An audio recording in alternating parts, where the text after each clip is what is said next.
Bonjour à tous.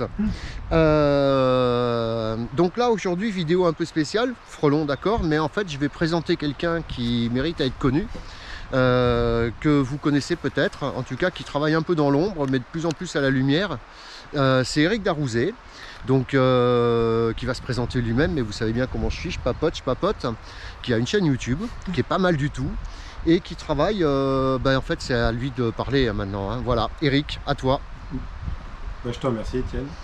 Bonjour à tous. Effectivement, je m'appelle Eric Darouzé. Pour ceux qui ne connaissent pas, je suis un scientifique, un enseignant-chercheur à l'université de Tours. Et je travaille depuis pas mal d'années maintenant sur le frelon asiatique.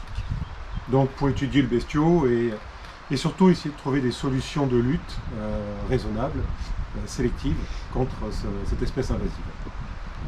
À toi, Étienne. Donc voilà, hein, vous voyez, il est quand même très timide, je parle beaucoup plus que lui. Donc il n'a même pas parlé de sa chaîne YouTube, je redis encore une fois, vous tapez Eric Darouzé, vous allez le voir. Donc il vous propose des solutions, enfin il essaye de faire avancer le schmilblick, un peu comme moi d'ailleurs, et comme beaucoup d'autres. Donc on va faire une petite... Alors effectivement, oui, vas-y Eric. Si je coupe 30 secondes, pour ceux qui nous regardent, effectivement, je suis un scientifique, mais n'ayez pas peur. Sur ma chaîne YouTube, c'est des vidéos grand public où j'essaie de montrer des choses un peu rigolotes parfois. Quand vous voyez mes collègues et moi se faire poursuivre par des frelons, on est équipé, on est protégé, vous inquiétez pas. Mais c'est surtout des vidéos simples pour que vous puissiez apprendre des choses sur le frelon, comprendre ce que c'est et avoir quelques conseils comme fait Étienne. Voilà. Donc on va faire une série de questions et peut-être de réponses. Arrête une seconde, pourquoi l'écran de façade s'arrête, c'est normal? Ouais, c'est parce que tu as mis un... Moi je l'ai mis en continu, mais toi tu as mis un minuteur. C'est pas grave, tant que ça clignote en rouge. J'ai un petit clignote rouge qui clignote, donc ça veut dire que c'est... Voilà, si tu bouges pas, c'est bon. Parfait. Alors ça, vous inquiétez pas, on fait en même temps un tuto sur GoPro, comme je vous l'avais dit en même temps. Alors faut donc, pas le mettre sur le film qui sera diffusé. Voilà. Donc on va... Mon premier film GoPro. Voilà. Eric se met au goût du jour. Il a acheté une GoPro. Ouais. Non, franchement, c'est bien. Alors, donc question-réponse un petit peu, et question peut-être même sans réponse, hein, ça peut arriver. J'allais dire réponse sans question, non ça c'est idiot, mais je suis capable de le faire. Donc pour moi et pour beaucoup, que s'est-il passé avec ce frelon? Qu'est-ce qui se passe avec ce frelon? Pourquoi est-ce que c'est un problème? Pourquoi est-ce qu'il y en a partout? Pourquoi est-ce que tout le monde en parle? Et pourquoi est-ce qu'il nuit autant à l'écosystème? J'ai mes réponses, mais les tiennes sont aussi intéressantes. C'est plein de questions et ouais. Je te laisse déblatérer. Plein de questions, une seule. J'en ai pour 3 heures. Non, tu vas nous la faire courte. Bon, moi, pendant ce temps-là, je vais à la pêche. Enfin, d'accord. Vas-y. Bonne pêche. Alors, pour répondre à ta question, oui, le frelon est arrivé en France aux alentours de 2003-2004, de manière fortuite, hein, c'est accidentel. Il est arrivé avec des marchandises qui venaient de Shanghai. Donc, probablement un conteneur avec des poteries chinoises, en fait, tout simplement. Alors l'animal a trouvé un environnement qui est adéquat à son développement. Du coup, les colonies se sont installées, se sont développées. On sait que l'espèce conquiert de nouveaux territoires à peu près entre 80 et 100 km tous les ans. Et petit à petit, depuis 10 ans, en fait, il a conquis tout le territoire national, toute la France. Et maintenant, le problème il est plus large, sachant qu'on a du frelon en Europe, c'est-à-dire le Portugal, l'Espagne, l'Italie. On remonte vers le nord, en passant par la Suisse, l'Allemagne, la Belgique, les Pays-Bas, et même en Angleterre depuis 2-3 ans. Ça, c'est pas des suppositions, hein, c'est vraiment... il est vraiment là, il est prouvé. Quoi. Il est vraiment là, on l'a trouvé, il commence même à poser des problèmes dans d'autres pays que la France. Alors les problèmes, quand on parle de problèmes, quels sont ces types de problèmes, hein, de quoi s'agit-il? Il y en a 3 en fait. Le premier, c'est tout d'abord la biodiversité, l'environnement. Le frelon, c'est un prédateur généraliste. Donc on en parlera peut-être tout à l'heure, mais on sait qu'il chasse beaucoup les abeilles. Mais pourquoi on le sait? Tout simplement, c'est qu'il y a des apiculteurs qui le voient, qui constatent les conséquences parfois dramatiques sur les ruchers. Mais il faut savoir que le frelon ne chasse pas que l'abeille, il chasse tout ce qu'il peut trouver. Donc toutes les autres populations d'insectes sont certainement impactées, et même parfois certainement gravement impactées. Mais on n'a pas trop de chiffres encore sur cette question-là. En tout cas, on entend, on a un deuxième aspect. On entend quand même les apiculteurs, surtout les petits apiculteurs. Hein. Oh, il n'y a pas que les petits. Les gros sont touchés pareillement, mais ils peuvent déplacer facilement les ruchers sur la transhumance. exact. Donc effectivement, l'abeille, c'est un peu la sentinelle de l'environnement, comme certains le disent. En fait, c'est le sommet émergé de l'iceberg. Tout ce qu'on voit sur l'abeille, il faut savoir que c'est exactement la même chose sur tous les insectes qu'il y a dans l'environnement. Donc c'est un prédateur, il fait ce job, sauf qu'il est dans un nouvel environnement qui n'est pas son environnement naturel.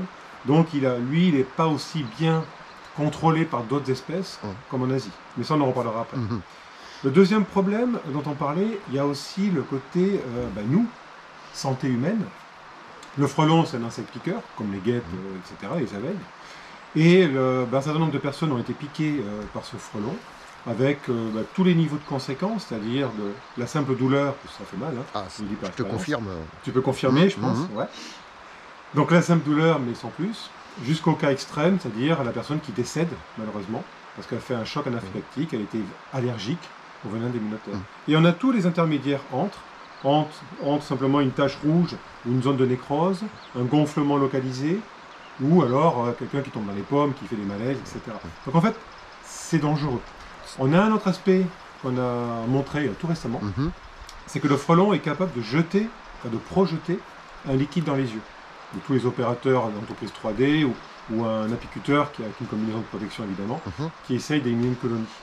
Et le frelon peut projeter un liquide qui est agressif dans les yeux. Alors ça va de la simple conjonctivite jusqu'à des douleurs parfois assez gênantes. Donc ça, on l'a montré. Alors, qu'est-ce qu'il y a? Alors, c'est le seul frelon qu'on connaisse qui fasse ça, pour l'instant. Dans la littérature scientifique, on ne connaît pas d'autres frelons qui font ce genre de choses. Et qu'est-ce qu'il projette? Vu le volume, moi je pense que c'est le contenu du tube digestif. En fait, il nous pisse dessus. Mais en même temps, et en même temps, dedans, il y a certainement aussi un extrait de la glande à venin. C'est-à-dire, c'est un mélange urine, en guillemets, si vous voulez, et du venin. Donc, c'est quelqu'un qui est allergique au venin. Je crois que tu peux en parler, toi. Tu utilises ça. Projeté dans l'œil, ça entraîne un gonflement derrière. Ça, voilà, parce qu'Eric est quelqu'un d'assez... il en dit pas tout, mais il fait aussi des bouquins. Et vous avez la chance de voir sur un de ces bouquins, que j'ai oublié, mais que je voulais vous présenter aussi, j'ai un œil comme ça. Alors voilà, attention. Oui, t'es très mignon. En tout cas, la photo était sympa, ça illustrait bien mon propos dans le livre. Voilà, donc attention, le frelon, non seulement il peut vous piquer, mais avant de vous piquer, il peut aussi vous aveugler. C'est un être très sympa. Voilà. Donc là, on a parlé problème biodiversité, santé humaine.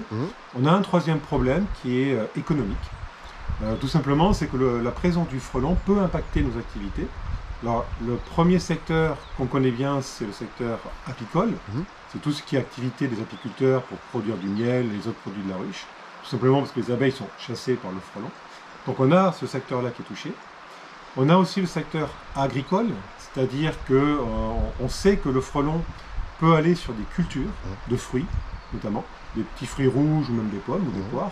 Mais ça, ceux qui ont des vergers l'ont déjà constaté, même avec du frelon européen ou des guêpes. Les raisins. C'est que les insectes vont récupérer, voilà, du raisin aussi, notamment pour le secteur viticole. Mais je voulais en parler après.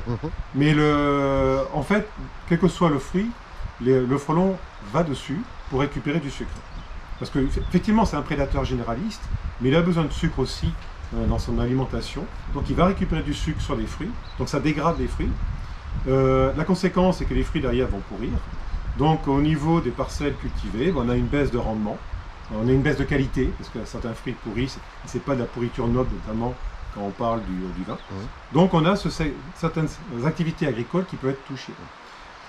À côté de ça, on sait aussi que de manière plus large, vous savez que les activités agricoles où on cultive des fruits et légumes, on a besoin de la pollinisation par des insectes, que ce soit des abeilles ou des pollinisateurs sauvages. Et il y a une étude récente qui a montré que le fait que le frelon chasse des insectes, notamment des pollinisateurs, sauvages ou autres, eh bien ça peut impacter la reproduction des plantes. Ce qui fait que ça peut impacter les activités agricoles au sens large. Donc on a un problème dans ce secteur-là aussi. C'est vraiment une plaie. Mais pas uniquement. C'est vraiment une plaie, ce frelon. C'est une plaie. Même s'il est super intéressant sur plein de questions, on pourra en rediscuter, mais c'est une plaie pour ces questions qu'on a levées. D'autres activités sont touchées aussi. On a aussi les professionnels de la vente sur les places de marché. C'est-à-dire ceux qui ont des étals de viande, de poissons, de fruits et légumes. Eh bien, les frelons peuvent venir sur les étals pour récupérer des morceaux de viande, donc des protéines, ou sur les fruits. Et la conséquence, c'est que certains clients ne sont pas très à l'aise en présence du frelon. Et il semblerait que dans certains endroits, on ait une baisse de fréquentation par la clientèle, ce qui impacte le chiffre d'affaires des professionnels Et derrière, certains sont plutôt mal à l'aise vis-à-vis de leur activité professionnelle. On a vraiment, Sans parler, des choses, mais on pourrait même pas s'imaginer en fait. Hein. Une simple petite bestiole comme ça, ce qu'elle peut faire sur un territoire, c'est énorme. Ouais. Et un dernier point, tu as dû le vivre toi, quand tu montes sur un toit, par exemple, pour récupérer une colonie. Bon, toi, en entreprise 3D, tu es équipé, tu sais ce que tu fais. Mais quand vous avez un nid de frelons qui s'installe dans un arbre, dans une haie, ou sous un toit, sous les tuiles, quand vous avez des opérateurs qui ne sont pas des entreprises 3D, donc qui ne sont pas censés bosser avec des frelons, donc ils n'ont pas de combinaison de protection, s'ils se retrouvent sur un toit pour un couvreur par exemple, et qui change les tuiles, ils se retrouvent brusquement nez à nez avec une énorme colonie de frelons, ou quelqu'un qui taille une haie ou qui fait de l'élagage, bam, se retrouve face à un nid de frelons, eh bien les frelons peuvent attaquer, et ce qui nous amène au problème dont on parlait tout à l'heure, des attaques avec piqûres sur personnes non protégées, avec toutes les conséquences qu'on peut avoir. Donc en fait, ça pose énormément de problèmes dans cette espèce invasive. Ouais, hélas, j'ai des anecdotes sur ma chaîne YouTube aussi que vous avez pu voir, mais des trucs genre le couvreur qui monte, qui ne s'aperçoit pas qu'il est en train de passer sous un nid de frelons, qui passe de l'autre côté du toit, et tout d'un coup qui s'aperçoit qu'il est chargé par les frelons, mais seulement l'échelle, elle est à côté du nid. Et ça, là, je peux vous garantir qu'on se demande comment il n'y a pas plus d'accidents que ça. Parce que oui, il y a des accidents, mais franchement, par rapport à tout ce qu'il y a comme accident dû aux piqûres d'éminoptères ou d'insectes, il n'y en a pas tant que ça d'accidents de frelons. Enfin, tout n'est pas référencé, je pense. Hein. Il n'y a pas de... Non, il n'y a pas de stats dessus. L'étude qu'on a faite l'année dernière sur les projections de liquide dans l'œil des gens, on s'était intéressé dans les centres antipoison en France. Donc en fait, on avait 29 cas relevés. Mais il y a beaucoup plus. Parce que moi, je l'ai vécu 2 fois. Mes collègues, pareil. On n'a jamais prévenu les centres antipoison. Moi, j'ai dû le prendre les 29 fois. Donc en fait, il y a certainement des dizaines et des dizaines de cas. Rien que déjà... Donc voilà. Enfin. Bon, deuxième question, si on veut. Qu'avons-nous fait, en fait, depuis que le frelon asiatique est arrivé? Qu'est-ce qu'on a fait pour enrayer ça, en gros? Eh bien, d'abord, on a observé, on a vu, et on n'a pas fait grand-chose. C'est un peu dommage. Que dire là-dessus? Bon, c'est difficile. Hein. Il y a tellement... Alors, je pense au pouvoir public. Hein. Ça fait longtemps que mes collègues, par exemple, de Paris avaient alerté les pouvoirs publics, dès le début, qu'il y avait une nouvelle espèce de Vespidé, que potentiellement, ça pouvait être dangereux. Bon, les gens n'ont pas trop réagi, parce que ils ont plein de dossiers à gérer, j'imagine. Maintenant, qu'on connaît bien le problème, que le problème est plutôt trop large, qu'est-ce qu'on fait? En fait, pas grand-chose. Vous avez... Enfin, pas grand-chose, j'exagère, c'est faux. Ce que font les apiculteurs, ils font du piégeage pour protéger leur rucher, ce qui est normal. Toutes les personnes qui trouvent un nid de frelons asiatiques sur leur terrain font appel à des professionnels pour le faire détruire. Donc, effectivement, on fait des choses. Est-ce que ces choses ont vraiment un effet sur l'espèce? Pas tant que ça, parce que année par année, après année, on a toujours le frelon. Toujours autant. Maintenant, toujours, Maintenant, en fin hiver, début printemps, certains se lancent dans le piégeage de printemps. D'ailleurs, j'en ai parlé sur ma dernière vidéo sur ma chaîne. Toi aussi? Oui. Ouais, c'est vrai, exact. J'ai vu ça il n'y a pas longtemps. Le problème, c'est que il y a des choses qui sont bien faites, d'autres qui ne sont pas bien faites. C'est-à-dire, sur la lutte contre le frelon, notamment le piégeage de printemps, tout le monde ne peut pas se mettre là-dessus. Je sais que certaines communes, par exemple, distribuent des pièges gratuits pour se lancer à protection de l'abeille, comme ils disent, et de mettre des pièges dans le jardin, sauf que les gens ne connaissent pas du tout les techniques, ne savent pas gérer les pièges, ne sont pas forcément formés, ne connaissent pas le monde de l'abeille, le monde des frelons. C'est pas une bonne idée. Donc, que ce soit plutôt des gens qui soient motivés, qui sont d'accord pour aller voir les pièges tous les jours, qui sont suivis par des gens qui sont formés, qui est vraiment un suivi du piégeage. Là, moi, je suis tout à fait d'accord, et surtout des pièges sélectifs. Oui, comme je t'ai montré. Mais là, ceci étant, il y a des pièges très sélectifs. Donc, il y a des pièges qui sont très sélectifs, qui ont tous à peu près la même philosophie. Ils ont des designs plus ou moins différents. Certains ont mis des brevets, d'autres ne l'avaient pas fait, mais qu'importe. Donc ça existe. Donc il ne faut pas utiliser les pièges bouteilles, il ne faut pas utiliser les pièges, le machin jaune sur une bouteille. Ça, c'est une horreur. Maintenant, quand tu me posais la question, qu'est-ce qu'on a fait? Je dirais, voilà, c'est les gens qui sont confrontés aux frelons, je pense aux apiculteurs principalement, ou des gens qui sont, motivés, qui ont conscience du réel problème du frelon, soit des naturalistes ou des gens du grand public, qu'importe, Il y a des gens qui essayent de faire des choses. Sauf que je dirais le problème par rapport à ça, il ne faut pas qu'il y ait d'impacts collatéraux, il ne faut pas capturer trop d'autres insectes. Alors certains vont avoir la remarque classique de dire « oui, mais en roulant en voiture, je tue autant d'insectes qu'un piège ». Non, c'est faux. Un piège, une semaine sur site, peut capturer 2000 insectes non ciblés, autres des frelons. En voiture, avant que vous flinguiez 2000 insectes sur le pare-brise, bon, il y a un peu de boulot quand même. Il faut y aller. Mais c'est possible. Hein. Mais le problème, il n'est pas là. Je pense que ce type de réponse, même si elle n'est pas totalement fausse, je respecte beaucoup les gens qui essaient de réfléchir à ça, qui ont peut-être des arguments souvent justifiés. Mais le problème, il n'est pas là.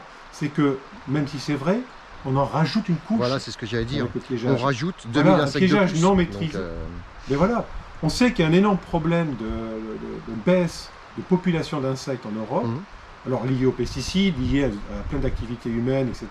Réchauffement climatique aussi, c'est vrai. Le frelon aussi, c'est vrai. Il rajoute sa pierre à l'édifice, malheureusement.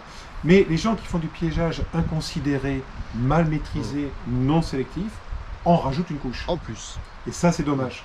Alors, ils ont une très bonne idée à la base, ils sont motivés. Moi, j'ai beaucoup de respect pour ça. Mais il faut que maintenant, ils utilisent des pièges sélectifs. Comme tu disais, il y en a maintenant sur le marché qui existent. Donc, bon, j'ai pas de données scientifiques pour dire est-ce qu'ils sont très sélectifs, moyennement sélectifs, etc., etc. Je sais pas. Mais en tout cas, le concept qu'ils ont mis en place pour leurs pièges les rend sélectifs certainement. Donc, il vaut mieux les utiliser. Alors, je fais pas de pub, hein. Moi, je citerai personne. Moi, mais, je peux. Il n'y a pas de souci. Je pense qu'ils sont. J'en ai essayé deux. Moi, je peux pas. Moi, je sais que j'en ai essayé deux. Et bon, voilà. Ils ont en tout cas l'air plus sélectifs que d'autres. Hein. Après, vous venez sur ma chaîne, vous regardez sur les vidéos précédentes. Ils sont plus sélectifs. Voilà. Ils sont plus sélectifs que les pièges bouteilles. Ça, c'est. Ah, c'est clair et net. Non, mais évitez les pièges bouteilles, même si c'est simple et c'est pas cher. Mais des pièges fabrication maison avec le même concept, c'est des grilles à rennes ou des grillages, je sais comme ça, pourquoi pas. Et des cônes d'entrée. Sur Internet, il y a plein de plans. De toute façon, on peut faire des pièges sélectifs. Mais il vaut mieux partir sur ce type de piège pour pas impacter le monde des insectes. Parce que si on impacte le monde des insectes, on impacte leurs prédateurs, c'est-à-dire les oiseaux. Donc si la population des insectes chute, la population des oiseaux chute, c'est ce qu'on observe dans la nature, hein, je vous le signale. Ensuite, ça touche toute la chaîne alimentaire. Ouais, c'est un tout. Et on remonte jusqu'aux grands mammifères et on arrive à nous. Donc, est-ce que le piégeage est réellement efficace maintenant? Je ne peux pas répondre. Ça fait des années que les gens font du piégeage. Le problème, c'est que le frelon est toujours là. On ne l'a pas éliminé. Est-ce qu'un jour, on arrivera à l'éliminer de C'était ma question d'après, hein, là, ça, Eric. Mais tu peux y aller. Ben, je te remercie. Donc, tu veux que je réponde à ta question? Ah, oui, tout à fait. Tu peux y aller. D'accord, ça marche. Le problème, c'est que c'est difficile. Si on agissait sur un territoire je sais pas moi, de la taille d'un département, on pourrait y arriver, honnêtement. La preuve, sur l'île de Majorque, le frelon a été introduit accidentellement aussi. Et au bout de 3-4 ans, ils ont réussi à contrôler l'espèce. Et ils n'ont plus de frelons à l'heure actuelle trouvés à ce jour sur l'île. Ils l'ont peut-être éradiqué. Ouais, mais Majorque. Mais ça, c'est sur un petit territoire. Voilà, Majorque, c'est pas l'Europe. Petit territoire. Enfin, c'est pas le continent, c'est pas la vieille Europe. Le frelon, il est sur toute l'Europe, enfin toute l'Europe. Oui. Sur toute l'Europe de l'Ouest. C'est sur des surfaces très vastes. Je vois pas comment on pourrait y arriver, à moins de mettre des moyens financiers et humains, mais super conséquents. Mais je vois pas pourquoi l'Europe se lancerait là-dedans. Elle a d'autres problèmes. Vous en connaissez autant que moi, comme le Covid. Ils ont d'autres chats à fouetter, comme on dit. Donc le frelon, ça passe un peu au second plan. C'est clair. Et en plus, c'est compliqué, parce que quand on fait par exemple la destruction de nids, ce qui est au cœur de l'activité, si on fait ça avant la période de reproduction du frelon qui commence en septembre, si on détruit les nids avant, il n'y a pas de reproducteurs qui sont produits. Donc, il n'y a pas de futures reines pour faire de nouvelles colonies l'année suivante. Donc, si on détruisait tous les nids avant fin août, ça serait réglé. Sauf que le problème, on ne sait pas les localiser. On n'arrive pas à les localiser. Ils sont cachés dans les arbres, dans les toits, n'importe où, dans des voitures, dans des locomotives. Dans des cavités souterraines. Ils sont partout, en fait. On les a. Il n'y a pas de... Voilà. D'ailleurs, on ne sait pas de manière active repérer un nid de manière efficace et rapide. C'est marrant. On y arrivera peut-être. C'est marrant d'ailleurs, ton observation. Il y en a partout, même dans des cavités souterraines. Dans son pays d'origine, il est quasiment souvent en haut des arbres. Il est très rarement au sol. Pourquoi il a changé d'habitude? Ça, c'est une bonne question. Je n'ai pas de réponse claire, parce qu'on n'a jamais étudié ce genre de questions. En Asie, en fait, on le trouve un peu partout aussi. Ouais. Hein. En fait, en Asie, on dit qu'on le trouve au sommet des arbres. Il y a plusieurs espèces qui font leur nid au sommet des arbres. En France et en Europe, c'est pareil, on le trouve au sommet des arbres, sauf que les gens regardent en haut, ils ne regardent pas en bas. Ouais. Ouais. Alors, peut-être, c'est possible aussi qu'il y ait eu une évolution, enfin, une adaptation, plutôt qu'une évolution, une adaptation de l'animal à des conditions locales qui fait qu'il a moins de concurrence et il se positionne partout. J'en sais trop rien. C'est ce que j'aurais relevé. Il faudrait qu'on aille étudier en Chine pour voir ce qu'il en est. Ça, justement, j'y suis déjà allé, mais... Si vous ne savez pas quoi faire, que vous avez un billet qui traîne pour aller en Chine, bon, pas maintenant, c'est un peu bouclé. Hein, là, mais bon. Non, là, il vaut mieux pas. Son prédateur... Moi, je devais y aller l'année dernière, j'ai pas pu à cause de ça. Ouais, moi aussi, je devais y aller d'ailleurs. Mais bon, loupé. Ouais. Quel est son prédateur principal là-bas en Chine? Parce qu'il a bien un prédateur. Bon, en France, on sait que c'est nous. Enfin, les GF. Oh, il n'y a pas que nous. Hein. Non, mais il n'y a pas que nous. Oui. En France, on a trouvé plusieurs prédateurs. On a trouvé des oiseaux. Ouais. On a le guêpier d'Europe. Ouais. On a les mésanges qui prennent au niveau des larves. On a trouvé des pies, des merles aussi. Des roitelets, moi j'ai trouvé. Des roitelets là, donc il y a plusieurs espèces d'oiseaux qui chassent. Il y a plusieurs espèces. La bondrée, le frelon européen. Le blaireau. Quand les nids sont au sol. J'ai jamais vu ça. Ah ouais, si j'ai. J'ai.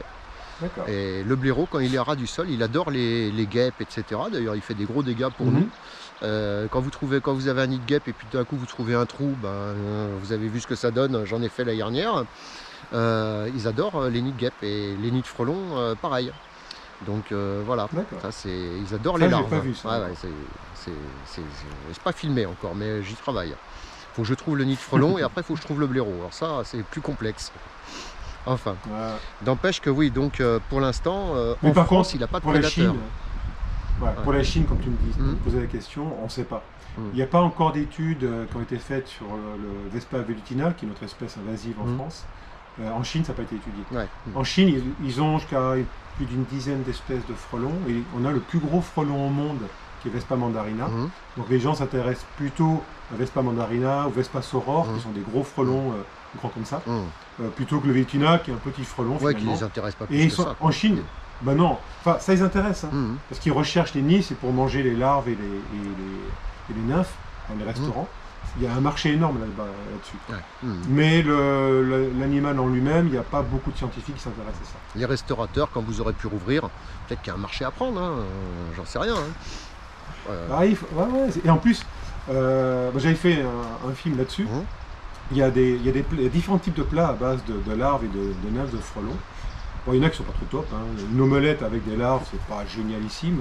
Des larves qui sont cuites à la vapeur et juste trempées dans une sauce. Bon, je ne suis pas très fanat. Mais par contre, ce qu'on voit sur l'une de mes vidéos, c'est quand vous avez un cuisinier d'abord il tue les larves à la vapeur, et après il reprend ça, il les met en friture dans un wok, et ensuite il rajoute des condiments. Donc c'est un peu caramélisé en surface. Mais tenez-vous bien, c'est super bon. Les bourrées de protéines. Moi j'ai trouvé ça vraiment agréable à manger, c'est vraiment intéressant. Les bourrées de protéines, très nutritifs je présume. C'est ce que certains disent. C'est une solution quand même. Là-bas, ils en ont pas. Disons qu'en France, on n'a pas la culture de manger des insectes et surtout du frelon. Mais je peux vous dire que la première fois, on m'a servi dans un restaurant en Chine un plat de frelon. D'abord, j'étais honoré parce que c'est un plat qui est très cher. Et en plus, ils savaient que j'avais envie.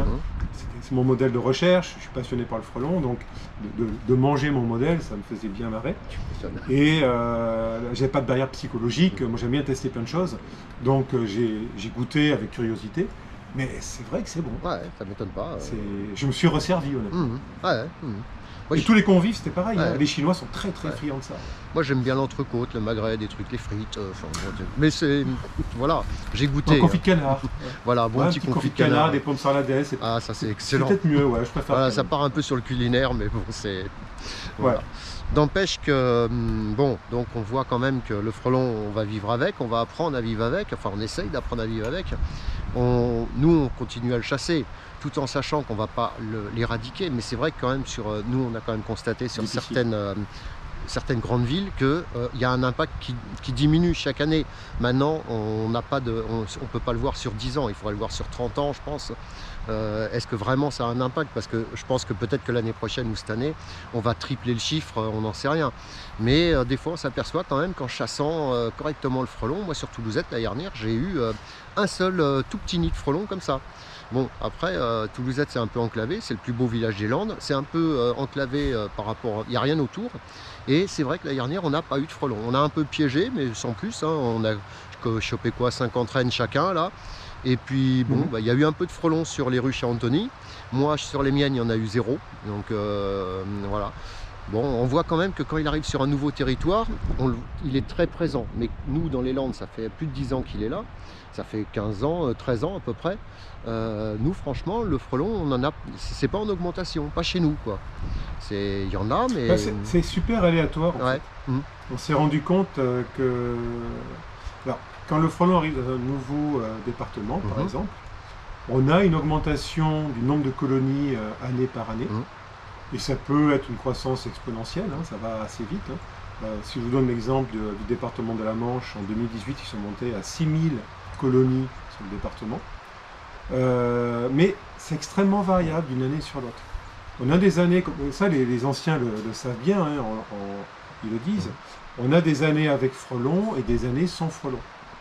Des années à guêpes et des années sans guêpes. C'est-à-dire des années où on est bien embêté par ces insectes, l'année suivante, il n'y en a quasiment pas. Et ça revient 2 ans après. Et le frelon asiatique, on a observé ce phénomène, notamment en Dordogne, où on avait, il y a quelques années, une chute. Avant, c'était super important, hein, mais en nombre de quantités de colonies. Ensuite, ça avait chuté, et certains apiculteurs disaient que bon, ils n'étaient plus du tout embêtés par le frelon, donc génial, mais c'est remonté. Et après c'est redescendu. Donc en fait c'est, moi je vois ça un peu comme ça, c'est-à-dire que quand l'espèce arrive dans un territoire, on a une augmentation du nombre de colonies, après on arrive à un plateau, et après ça fait ça. Voilà, ça varie en fait. Ça fait un effet vague. Ça suit son cours. Ouais. Donc ça peut être lié, je pense, aux conditions climatiques, ça peut être lié au piégeage, ou à la destruction des colonies. De toute façon, ça a forcément un effet. Donc il faut continuer, je pense. Qu'est-ce qu'il peut jouer? Il peut jouer également sur les populations d'insectes, c'est-à-dire les ressources de nourriture, qui peuvent aussi influer sur le nombre de colonies, sans parler de la consanguinité. On a montré en 2015 qu'on avait un effet consanguinité chez le frelon, avec des conséquences certainement sur les colonies. Donc on continue à étudier ce paramètre, mais ça peut aussi influencer les colonies. Donc bon, on peut estimer quand même que dans l'avenir, on aura toujours du frelon asiatique, Vespa velutinia bien sûr, mais bon, on va finir par vivre probablement, avec. Oui. On va trouver... L'idée comme tu disais, d'éradiquer l'espèce, c'est vrai que de nombreux scientifiques considèrent que ça va être difficile. Moi je dis pas que c'est impossible, j'en sais rien. On peut très bien trouver quelque chose de super efficace dans l'avenir, et sur 5-10 ans de traitement annuel, on arrivera peut-être à l'éradiquer. Bon, j'en sais rien. Honnêtement, j'en sais rien. Après, il y a peu de chance, il faut être honnête, mais j'en sais rien. Il faudrait que tous les pays, enfin les pays qui s'y mettent en même temps, et ça j'ai l'impression que c'est pas de mal à veille. Mais bon, là c'est autre chose. C'est pas gagné. Voilà. Mais par contre, là où, même si on ne l'éradique pas, moi je pense que petit à petit, ça commence maintenant, hein, quand on parlait de pièges sélectifs tout à l'heure, moi je pense que au cours du temps, dans les prochaines années, on va avoir de plus en plus d'outils pour lutter contre l'espèce. Ce qui fait que normalement on devrait arriver à maîtriser, mais à contrôler le niveau de l'espèce, contrôler la population de frelons, c'est-à-dire de la réduire en fait, de la baisser à un niveau, alors sans l'éradiquer probablement, mais à un niveau où on ne serait plus embêté. D'accord. Ce que j'appelle un niveau socialement acceptable. C'est-à-dire qu'il y a du frelon, oui, mais on ne le voit pas et on n'est pas embêté avec. Voilà, après un moment... Et ça, on peut arriver en détruisant les colonies, en faisant du piégeage sexuel, c'est-à-dire essayer de lutter contre l'espèce, du piégeage de printemps peut-être, à voir. Donc en combinant différentes techniques, sans impact sur la nature, il faut espérer, en ciblant spécifiquement le frelon, on devrait arriver à le calmer, quoi, en quelque sorte, à ne plus être embêté par lui. Et donc ce qu'on pourrait redouter, on va dire que celui-là, bon, c'est fait, parce qu'après tout le frelon européen, le gros frelon jaune qu'on a, lui aussi est arrivé d'Asie. Et ils viennent, de toute façon les frelons ils viennent tous d'Asie, c'est ça, si mes souvenirs sont bons. Ouf, tu remontes très loin dans le temps. Voilà, hein, mais le frelon européen est aussi présent en Asie. le Vespa Crabo. Oui. L'aire de répartition du frelon européen, qu'on appelle le Vespa Crabo, ça va de la France jusqu'à l'Asie. Voilà. Ça toute l'Europe, le Moyen-Orient aussi, le Moyen-Orient, on remonte en passant par l'Afghanistan jusqu'à la Chine, l'Indonésie. Et maintenant, on le retrouve même, ça il a été introduit, c'est lui l'espèce invasive, on le retrouve même sur le continent américain, sur la côte nord-est des États-Unis. D'accord. Après, on a le frelon géant, pas en France, mais pour l'instant, j'espère pas en France, heureusement. Il n'est pas, en tout cas, s'il est arrivé, en tout cas, il vient d'arriver là, parce qu'on n'est pas au courant. Donc, s'il arrive. Si un jour il arrive, ça c'est des questions que j'ai souvent. S'il arrive, qu'est-ce qu'il faut faire? Bon, moi je dis déjà, vous m'appelez direct, j'arrive, je prends un hélico, je suis déjà derrière vous, vous le savez pas. Je pense qu'Eric ce sera la même chose. Je crois aussi. Non, il faut faire comme on fait les Américains. Parce que ce qu'il faut savoir, c'est que le frelon, le plus gros frelon au monde, ce qu'on appelle le frelon géant, le Vespa mandarina, que tu as pu voir d'ailleurs. Que tu as eu l'occasion de voir là-bas, dans son pays d'origine. Je l'ai vu et les locaux étaient très respectueux. Tu m'étonnes. Faut dire que le bestiau, il est comme ça. Il est énorme. C'est impressionnant. Mais il y a un deuxième aussi qui est pas mal, c'est le Vespa Soror, qui est presque aussi gros et qui est super beau, et des couleurs magnifiques. C'est autre chose. Mais le Vespa mandarina est arrivé aux États-Unis. D'abord, il est arrivé au Canada, pour être plus exact. Au nord, pas au nord, au sud-ouest, je vais y arriver, au sud-ouest du Canada. Et il est arrivé du coup juste en dessous, sur la côte nord-ouest des États-Unis. Et les États-Unis ont réagi relativement rapidement. Ça fait un peu les choux gras dans les médias aux États-Unis en début 2020, ça, on en a vu énorme. Et ce qu'ils font, dès qu'il y a une colonie qui est repérée, ils la détruisent. Bon, il faut tomber dessus, ceci dit. Il faut que ça soit accessible, il faut la trouver, quoi. Voilà. Donc le frelon, le Vespa vitina que l'on a de nous, ou le Vespa mandarina qui est arrivé aux États-Unis, en fait, il n'a pas été introduit volontairement, bien évidemment. C'est des bestioles qui sont arrivés avec des marchandises à cause de la mondialisation du commerce international. Donc ça peut arriver en Europe. Oui, ça peut tout à fait arriver n'importe où. C'est arrivé une fois avec le Vespa velutina. Le mandarina, il peut très bien arriver aussi en Europe par le même chemin, en quelque sorte. De toute façon. Et là, il faudrait réagir très vite. Il faut prendre l'expérience qu'on a vécue avec notre frelon asiatique velutina, là, où on a vu, à la France, même au niveau européen, à la Commission européenne, on a été critiqué. Les députés allemands et hollandais n'étaient pas très contents de ce qui a été fait en France. C'est qu'on n'a pas su gérer le problème. Ce qui fait que le problème est devenu européen. Donc si le mandarina arrive en Europe, quel que soit le pays, il faudra réagir très vite. C'est-à-dire très vite, il faut regarder où il y a du mandarina, se mettre des moyens pour essayer de retrouver les colonies et les détruire. Et là, il faudra mettre des moyens, parce qu'il ne faudra pas attendre 10 ans pour se dire, tiens, je vais leur faire quelque chose. Parce que c'est un peu ce qui s'est passé avec le velutina. Moi, au début, il y a eu un nid. Après... Non, mais il faut apprendre des erreurs qu'on a faites. Donc, au pire, on a fait des erreurs générales, politiques et autres, pour le velutina en France et en Europe. Ok, d'accord, on n'a pas été bon. Maintenant, il faut apprendre de nos erreurs du passé. Donc si jamais on a une autre espèce qui arrive, il faudra de suite, cette fois-ci vous m'appelez rapidement. En fait, Vous m'appelez de suite, moi j'appellerai Eric après. Non, je plaisante. Non, appelez-moi d'abord. Que j'aille prendre des photos et étudier l'animal vivant avant qu'Étienne... Ah non, mais moi si jamais je le trouve, je vous rassure. Attendez, moi je respecte. D'abord, on va l'identifier. Alors bon, pour couper court à la plaisanterie de tout ça, si jamais un jour vous voyez un insecte vraiment que vous ne connaissez pas, ne m'envoyez pas des photos ou à Eric, parce que moi j'ai reçu plein de photos avec des frelons Vespa velutina, enfin même des frelons bicolores, enfin bon, de tout. Mais par contre, aucune photo localisée ou avec un sud-ouest à côté ou un journal ou un truc. Parce que bon, le truc c'est que si jamais vous me prenez une photo sur le net et que vous me dites j'ai ça dans mon jardin, comprenez bien que moi je fais identifier la photo, je la retrouve.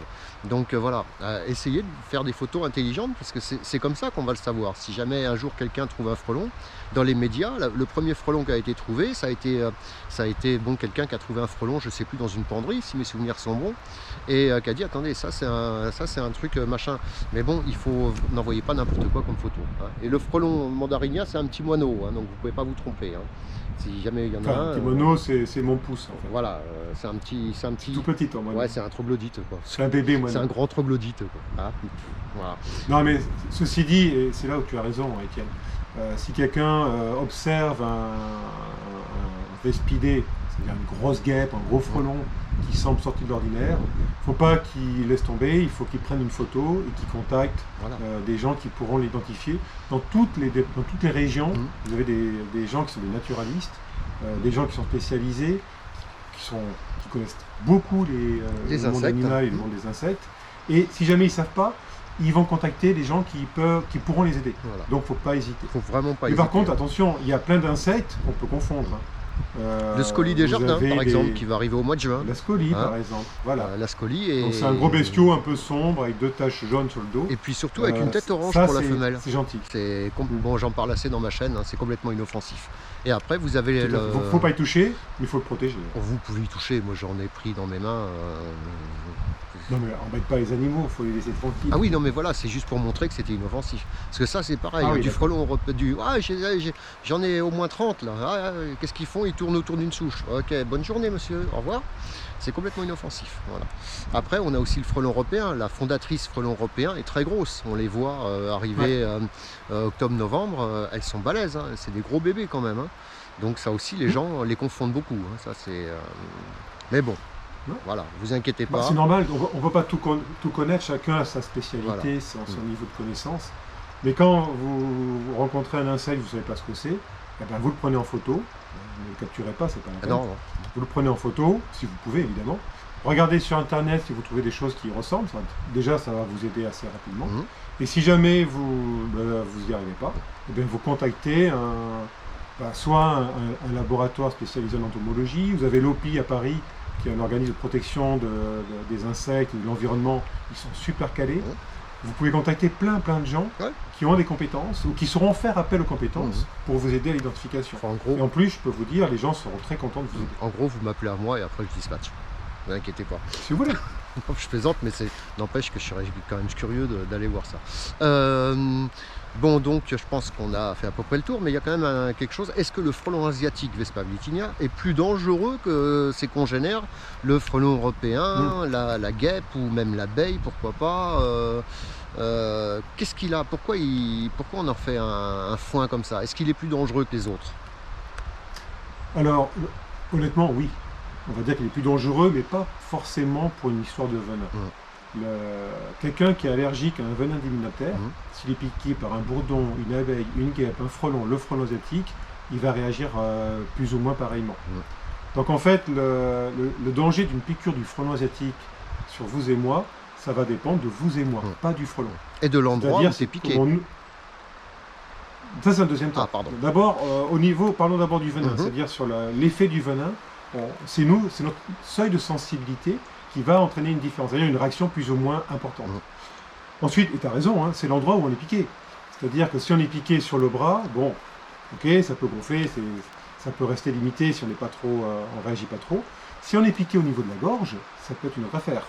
Parce que au niveau de la gorge, si ça gonfle, ça peut vous boucher les systèmes respiratoires, les voies respiratoires. Donc là, vous risquez d'étouffer.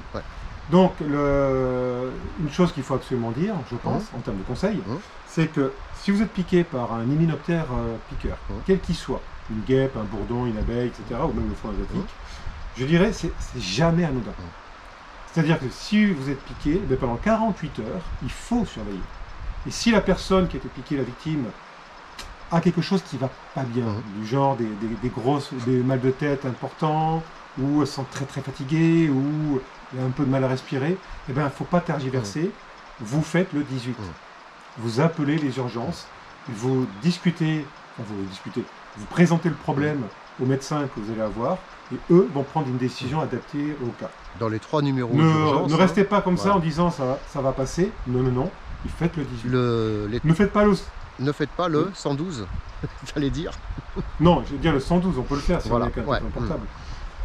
Mais vous faites le 18, vous faites tous les numéros qui sont comme ça. Voilà. Après, c'est le même service. Il y a le 18, le 15 et le 112. Le 112, vous êtes directement connecté au 3.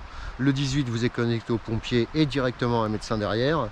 Et le 15, vous êtes directement au SMUR. Donc des fois, c'est en fonction de... Mais par contre, mais un conseil, quelqu'un qui n'est pas bien, vous ne le prenez pas dans votre voiture pour l'amener à l'hôpital. Parce que je connais 2 cas comme ça, où ça s'est relativement mal fini. Parce que vous pouvez avoir un accident en route, la personne qui n'est pas traitée lors du trajet pourrait décéder, malheureusement, mais il y a un exemple, c'est arrivé. Ou si c'est vous qui faites un malaise, vous prenez votre voiture pour vite rejoindre un hôpital. Si vous faites un malaise en roulant, vous pouvez mourir rapidement. Voilà. Donc évitez. Vous faites le 18 ou le 112 et vous suivez ce que le médecin va vous dire. Bon, Donc ça, c'est le côté, on va dire, sensibilité au venin et selon la zone où on est piqué. Après, bon, bien sûr, il y a quand même aussi une partie que tu connais peut-être, que tu as dû observer, c'est que le frelon asiatique, quand il s'accroche à vous, et ça vous le voyez souvent dans mes vidéos ou ailleurs, c'est que quand il s'accroche à vous, il a quand même une paire de mandibules qui est vraiment costaud. Il s'accroche et puis et puis bon, il a 6 mm de dard le machin, c'est ça, je me trompe pas, à peu près quoi. Et ça va loin dans les chairs, c'est profond quoi. Moi, j'ai jamais été niaqué par un frelon, donc je peux pas te dire. Oui, mais moi, oui, plein de fois. Et souvent en Oui, direct. mais toi, t'as des pratiques bizarres parfois. Disons que quand votre combinaison elle se lève, que vous êtes sur un toit à 15 mètres, vous sentez un petit courant d'air et après, clac, un grand coup de. Parce qu'une piqûre de frelon, vous prenez je sais pas, un truc à souder, là, vous savez, l'étain ou comme ça, et vous mettez ça là, et ça brûle, ça brûle. Et bien le frelon, c'est encore pire et ça dure plus longtemps. Voyez, donc voilà, non, vraiment ça fait super mal, donc n'allez pas jouer avec un nid de frelon. Un nid de frelon, ça se repère facilement. Un nid de frelon, faut jamais s'en approcher. Voilà. Et en plus, sachez que le frelon, de toute façon, il n'est pas foncièrement agressif. Non. C'est pas une sale bête agressive qui est démoniaque et tout ce que vous voulez. Non, c'est pas du tout le cas. Là où c'est dangereux, c'est quand vous vous approchez du nid. Ouais, ou que vous passez dans son couloir. C'est-à-dire quand couloir. vous êtes à moins de... Aussi ça, Pardon ? Quand vous passez dans son couloir d'entrée et de sortie. Ah oui, le passage des frelons. Alors là, vous pouvez être tamponné tout à fait par un frelon, sans même qu'il veuille vous piquer, il vous piquera. Oui, il vous tape dessus. Il vous tape dessus et il peut vous piquer. Mais bon. Oui, mais le danger, c'est dans les zones de 10 mètres autour du nid. Parce qu'en fait, quand vous rentrez dans cette zone-là, vous avez des gardiennes à l'entrée du nid qui vous repèrent. Ouais. Elles vous ont repéré et elles vous surveillent. Et après, est-ce qu'il va y avoir attaque ou pas attaque? Ça dépend de l'histoire de la colonie. C'est-à-dire qu'est-ce qui s'est passé dans le passé. Est-ce qu'elles ont déjà été dérangées par le gros bipède que nous sommes, la grosse bête bizarre, ou pas? Et si elles sont énervées ou pas énervées. Il y a plein de paramètres différents qui peuvent jouer. Mais en tout cas, la zone de danger, c'est dans cette zone de 10 mètres. Ouais. Et à un moment donné, si elles considèrent que vous êtes potentiellement un danger, elles vous attaquent. Alors là. Et là, c'est la curie. Là, voilà. Là, vous avez tout gagné, quoi. Je pense qu'on a fait à peu près le tour. Eric, est-ce que tu as des questions ou des parties que tu penses qu'on n'a pas abordées? Là, tout de suite, non, sinon on aura l'occasion de le refaire. Je pense que voilà, on a fait un premier jet. Si ce genre de vidéo vous intéresse, avec Étienne, on peut très bien refaire ce genre de discussion. Donc là, ça fait c'est quand même les 15 ans du frelon à peu près, non? C'est ça? Il est arrivé quand celui-là là? Il est arrivé en 2003, 2004. 2004, 2003. La première observation, c'est 2005 d'une colonie. D'accord, d'accord. Okay. Bon, voilà. Ça fait un certain temps déjà. Ça fait déjà un moment et il est fascinant comme frelon. Quelle architecture. Ah oui. Ça. De toute façon, moi je travaille depuis 2008 sur le frelon asiatique, sur plein de questions scientifiques, des questions liées à sa biologie, son écologie, sur la construction du nid, l'architecture. C'est pour l'aspect uniquement entomologique, biologique, c'est passionnant. C'est vraiment, toi aussi tu penses comme moi. Moi je suis tombé amoureux de mes frelons. Pourtant je suis pas né dans un nid de frelons. C'est une bestiole incroyable. C'est une bestiole incroyable. Ils sont fantastiques, ils ont des pouvoirs de reconstruction quand il y a eu des dégâts. Ils sont, pour moi, c'est ce que je dis, le frelon asiatique, le Vespa virginia, est tout simplement parfait. Donc c'est pour ça que... Je sais pas s'il est parfait. Pour moi, il est parfait. Mais c'est vrai que les hyménoptères, moi j'adore. Quand je suis parti en Chine, j'ai eu la chance de voir plusieurs espèces de frelons. Honnêtement, j'étais comme un gamin. Wow. Ils ont des nids avec des formes différentes, des tailles parfois impressionnantes. Quand on parlait du mandarina, quand vous avez un nid qui fait, ça se voit pas parce que je suis trop proche de la caméra, avec mes bras, mais quand ça fait plus de 1 mètre de diamètre, 1,50 m, c'est énorme. J'ai vu des photos en Chine de nids de mandarina, mais plus de 2 mètres. C'est énorme. Vous imaginez des galettes, si on avait ça en France, incroyable. Les vidéos que je pourrais faire. Heureusement qu'on n'a pas ça. Ouais, c'est clair. Mais par contre, outre le fait que l'animal il est passionnant, c'est vrai. Moi je travaille quand même depuis plus de 10 ans maintenant sur des moyens de lutte. Alors effectivement, pas mal de gens me posent des questions, voire même le reprochent qu'on n'ait pas encore réussi à trouver un système de lutte efficace. On y travaille quand même, il me semble. Mais on y travaille. Après, il y a des questions de finances pour pouvoir faire les manies. c'est des manèges on fait ça sérieusement, on est des scientifiques. Voilà. Donc ça prend du temps. Ça... C'est vrai qu'on a une échelle de temps qui est différente par rapport aux gens qui sont confrontés au problème. Ça, j'en ai conscience. J'essaie d'accélérer les choses, mais il y a des expérimentations qui prennent énormément de temps. J'en parle un peu dans mon livre sur le frelon. Je ne vais pas raconter tout ici, mais ça peut être très chronophage. Mais là, à l'heure actuelle, on est sur des phases de test sur rucher, de molécules qui pourraient servir d'appât sélectif, de choses qui peuvent être répulsives. Donc j'espère qu'on arrivera au bout. Là, on va commencer cette année, enfin on va finir cette année, on a un nouveau projet sur 2 ans, pour faire un dispositif pour détruire les colonies sans produits chimiques. Alors ça... Ce qui va protéger l'environnement, protéger les entreprises 3D, enfin les gens. Donc on travaille sur ces choses-là. Moi j'adore le frelon. C'est vrai que j'aime beaucoup ce bestiau-là. Dans mon bureau, là, vous ne le voyez pas, mais j'ai des nids de frelons, et d'autres espèces d'ailleurs. Mais à côté de ça, on essaye de trouver des solutions, donc on y travaille. Et là, effectivement, moi je mets beaucoup de temps, d'énergie et de moyens pour essayer de... Ça, j'ai hâte de participer à tout ça. Ah bah écoute, normalement c'est prévu. Donc tu dois tester un prototype en fin 2022, 2023. Et on verra. On verra ça. Après, normalement c'est vendu. J'espère. Ça me tarde que ça marche. Ah bah ça, c'est clair. Je touche du bois de mon bureau en espérant qu'on arrive au bout parce que c'est déjà une petite avancée sympa quand même. Sur ce, à bientôt. Vous avez à peu près une bonne base sur les 15 ans du frelon. Eric, donc d'Arouzé, je mettrai un petit lien sous son truc. Il a pas mal de bouquins où il en parle, etc. On fera sûrement une autre vidéo, pourquoi pas en fin d'année. Enfin, on ne sait pas, on verra comment ça se goupille. Et puis, pourquoi pas... Enfin, on va à suivre, affaire à suivre, comme je dis si bien. Affaire à suivre. Eric, je te remercie. C'est moi qui te remercie. Pour tout ça.